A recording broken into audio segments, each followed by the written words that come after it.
स्वयं चक्रायित ब्रह्मांड तथा उनकी चिति शक्ति आज का आलोच्य विषय है। स्वयं चक्रायित ब्रह्मांड तथा उनकी चिति शक्ति कहा गया है, केन शीतं पतति प्रेषितं मनः, केन प्राणः प्रथम प्रैति युक्तः, केन शीतांग वाचिमीमां वदन्ति, चक्षुश्रोत्रं का उ देवी युनक्ति। परम तत्व एक ही है और उनकी ऐसना से ही सब कुछ होता है। जो चाहते हैं वह होता है, जो नहीं चाहते हैं वह नहीं होता है। क्यों होता है? इसका उत्तर उन्हीं के पास है। मनुष्य के लॉजिक अथवा फिलॉसफी में इसका उत्तर नहीं है, तर्कशास्त्र और दर्शन में इसका उत्तर नहीं है, क्योंकि उनको मनुष्य अपनी बुद्धि के अनुसार बनाते हैं। मनुष्य की बुद्धि सीमित होती है, छोटी है, छोटा सा मस्तिष्क है और छोटा सा क्रैनियम है, अतः वह उससे कहाँ तक सोच सकता है। उसी से मनुष्य तर्कशास्त्र और दर्शन बनाते हैं। इसीलिए धार्मिक जीवन में इनकी कोई कीमत नहीं है। जब तक मनुष्य में ज्ञान और बुद्धि का कुछ घमंड रह जाता है, तब तक उनके लिए फलसफा की ज़रूरत है।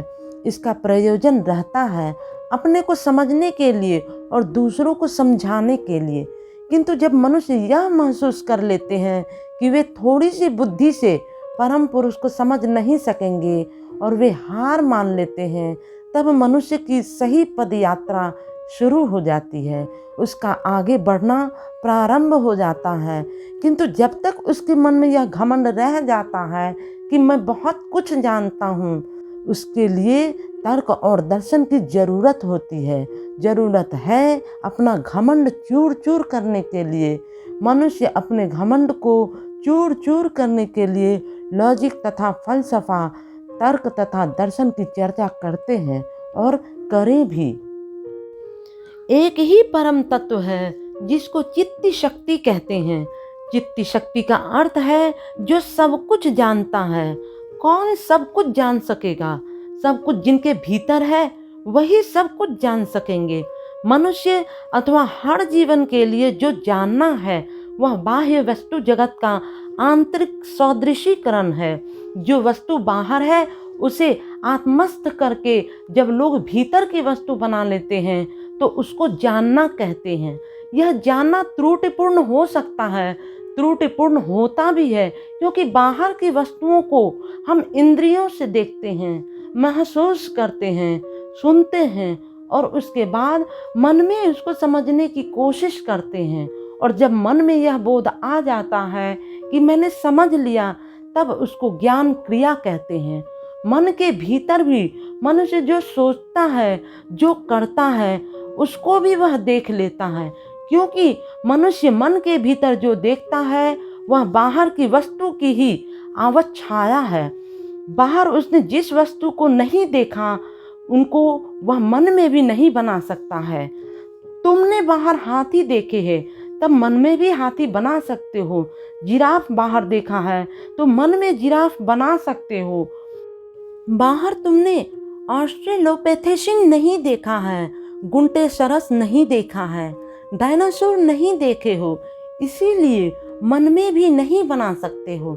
मनुष्य में यह त्रुटि है, यह असंपूर्णता रह जाती है। इसी प्रकार वह बाहरी वस्तु को जानता भी है और उसी को ज्ञान क्रिया कहते हैं।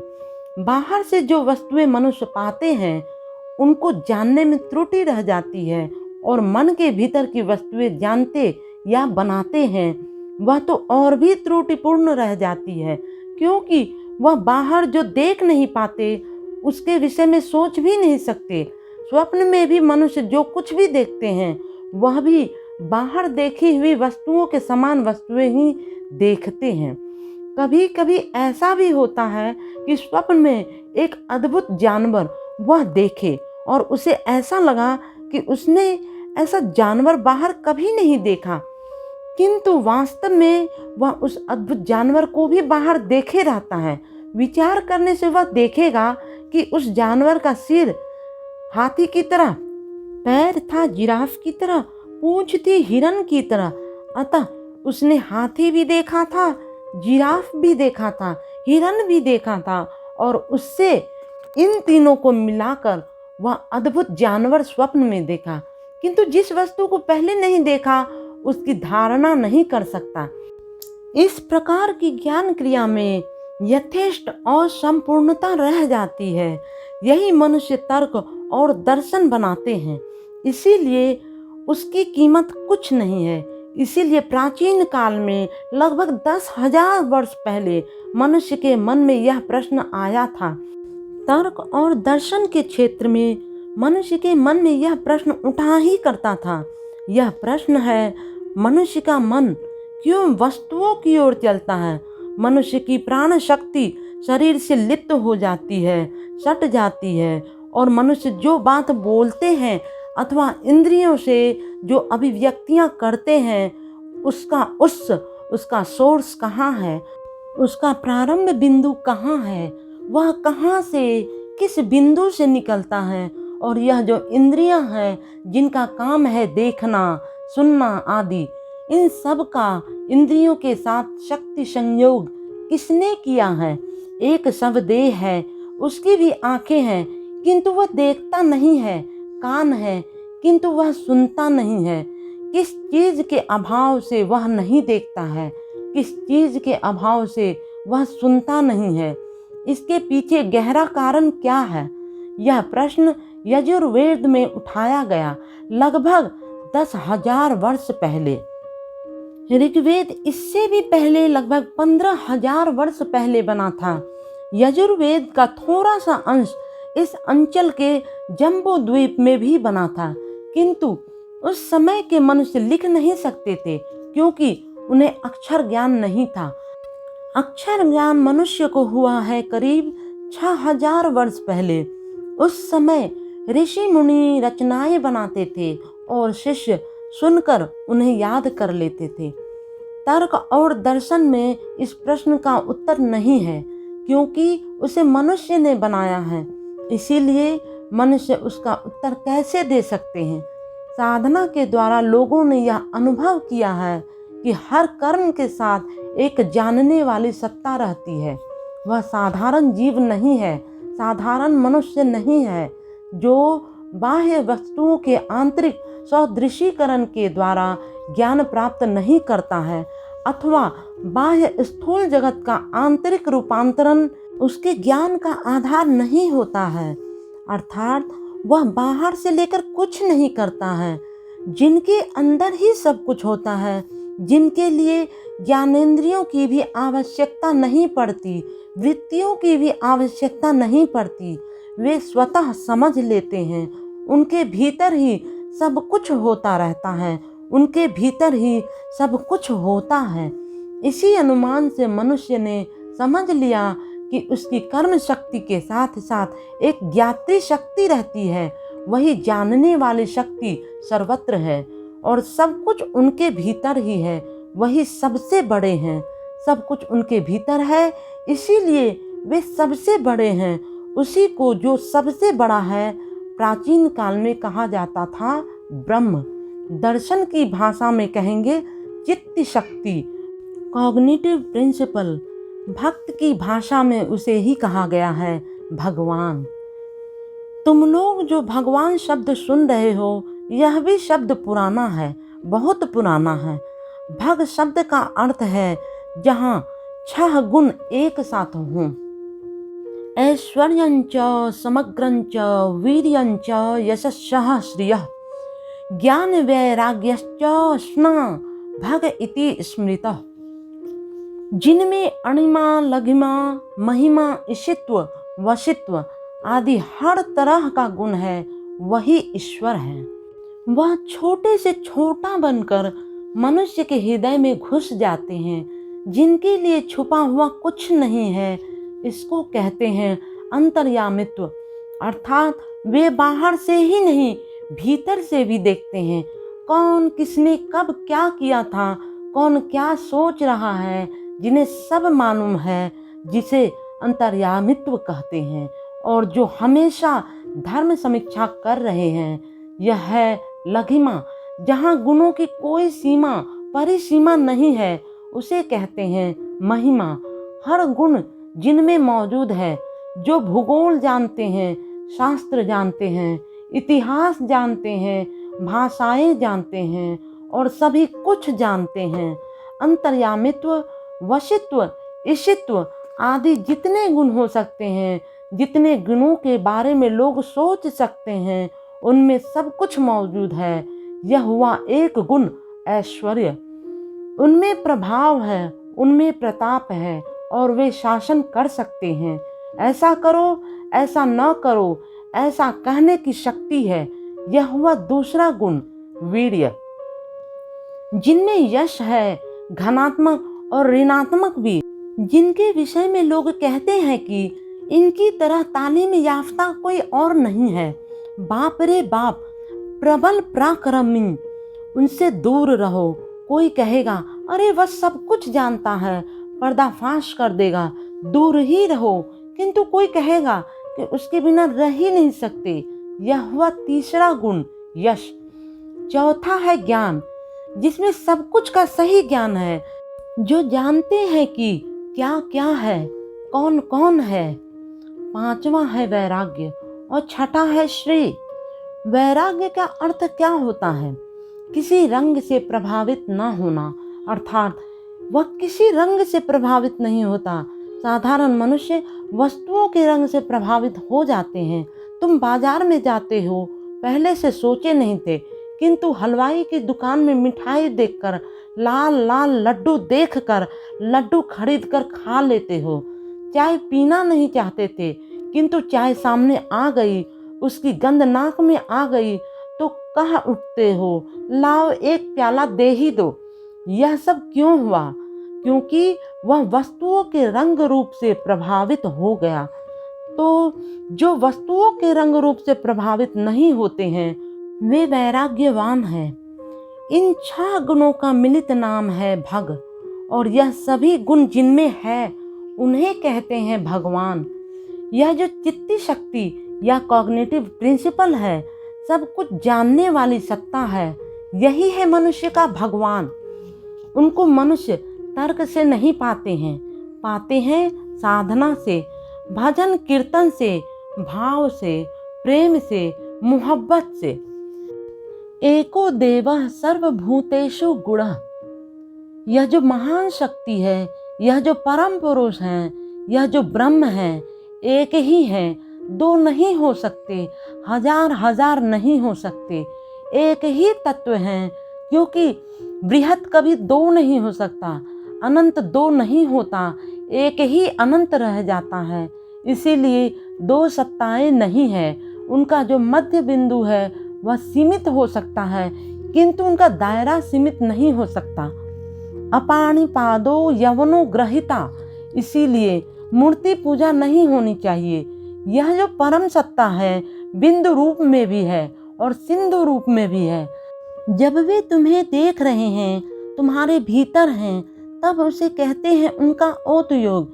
वे तुम्हारे बाहर भी हैं और बाहर से भी तुम्हें देख रहे हैं, उसे कहते हैं प्रोत योग। परमात्मा, परम पुरुष तुम्हारे साथ ओत योग और प्रोत योग से सदैव साथ हैं। इसीलिए कोई भी कभी भी अकेले नहीं है और किसी भी हालत में डर की कोई बात नहीं होनी चाहिए। जब परम शक्तिशाली सत्ता तुम्हारे साथ है तो तुम कभी भी बेसहारा नहीं हो सकते हो। वे हर जीव में, यहाँ तक कि ईंटा, लोहा, पत्थर सभी में हैं, जड़ चेतन सभी में हैं। जो चेतन है, जिनमें मन है, वह यह महसूस कर लेता है कि वह अकेला नहीं है, और जिनमें मन नहीं है वह यह महसूस नहीं कर सकता है। यही उनके लिए दुख की बात है। आज जो लोहा है, जड़ है, पानी, पत्थर है, उसमें भी संघर्ष और समिति के कारण मन की पैदाइश हो जाएगी। तब वे भी महसूस करेंगे कि वे अकेले नहीं हैं, परम पुरुष उनके साथ भी हैं। यह जो स्वयं चक्रायित विश्व ब्रह्मांड है, अपने चक्राकार में स्वयं घूम रहा है। जैसे परमाणु है, उनका न्यूक्लियस है, केंद्र बिंदु है, जिसके चारों ओर इलेक्ट्रॉन घूम रहे हैं। वहाँ भी दो शक्तियाँ काम कर रही हैं, एक केंद्रानुगा और दूसरी केंद्रातिगा।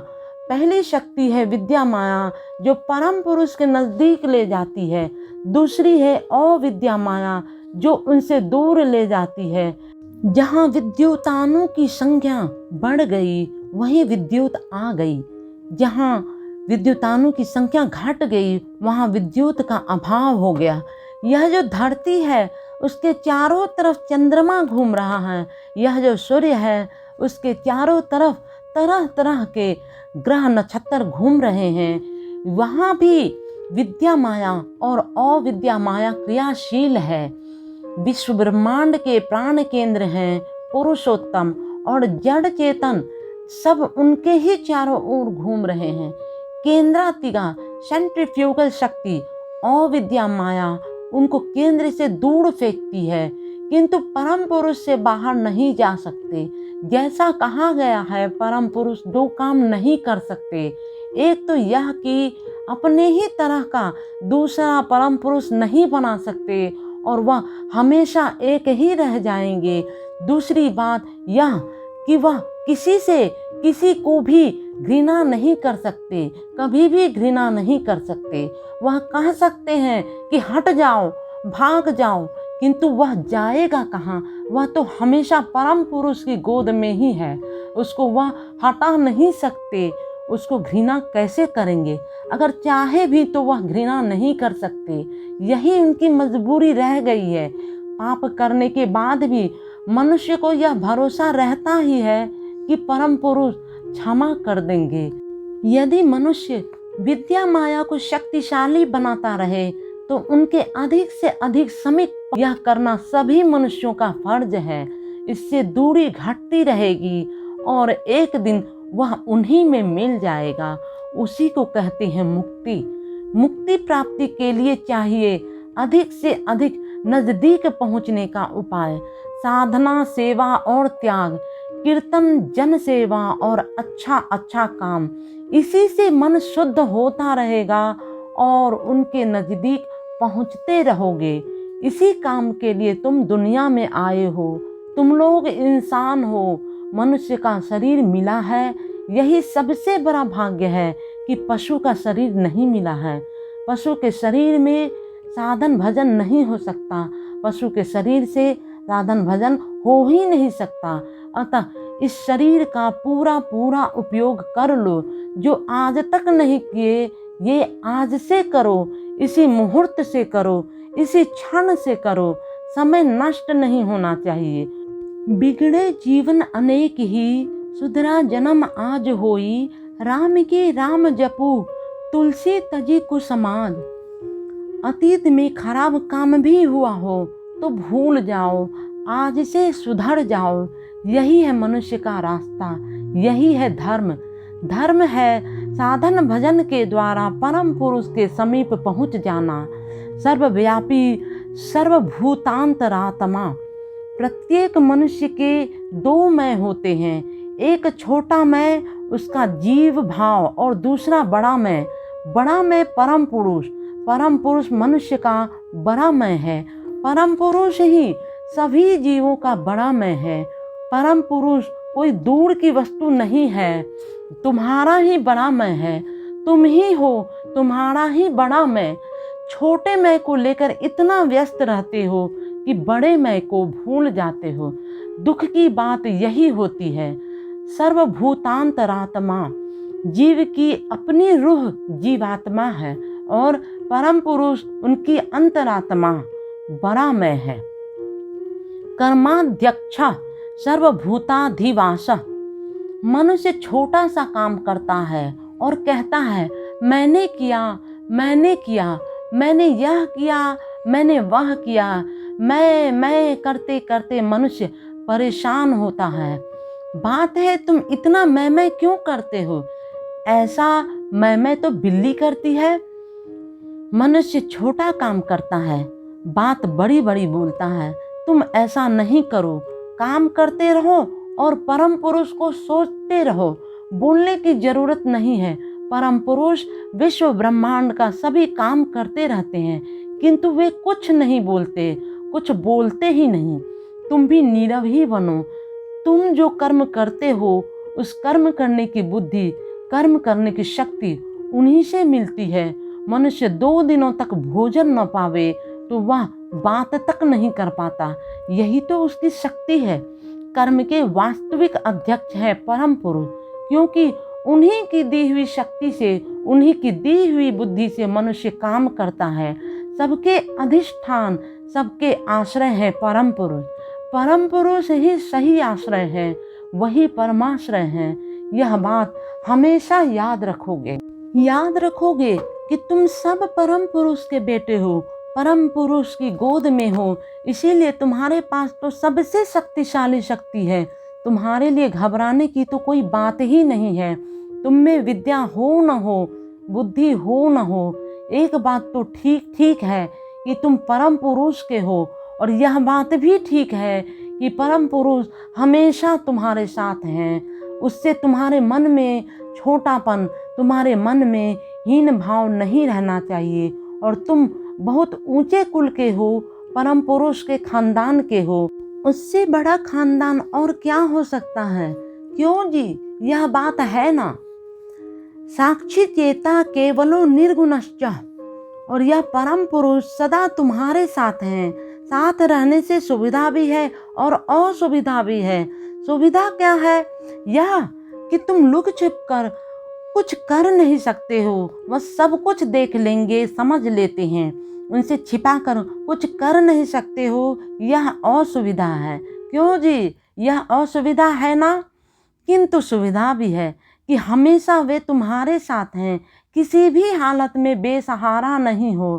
क्यों जी, क्या तुम लोग परम पुरुष से यह कहना चाहोगे कि परम पुरुष, हम लोग जो कर रहे हैं वह तुम मत देखो, वह तुम देखो मत? नहीं कहोगे, क्योंकि ऐसा होने से वे साथ भी नहीं रहेंगे। लेकिन तुम लोग कितना भी कहो कि तुम साथ मत रहो, फिर भी वह साथ रहेंगे ही। यह उनका काम, यह उनका फर्ज है, क्योंकि यह दुनिया उनकी सृष्टि है। इसकी देखभाल करना उनका कर्तव्य है। वे करेंगे, करते रहेंगे। वे अपना कर्तव्य करते रहेंगे। तुम अपना कर्तव्य करते रहो। उनका कर्तव्य है तुम्हारी देखभाल करना, ताकि तुम आगे बढ़ सको। तुम्हारा कर्तव्य है साधना, सेवा, भजन और अच्छा अच्छा कर्म करना। उस प्रकार ऐसे कर्मों के द्वारा, नीरव कर्म के द्वारा तुम उनके समीप पहुंच जाओगे, उनमें मिल जाओगे। इसी को कहते हैं मुक्ति, इसी को कहते हैं मोक्ष, उसे ही कहते हैं पुरुषार्थ। मनुष्य जीवन का यही चरम लक्ष्य है। जम्मू धर्म महाचक्र, 4 मार्च 1984।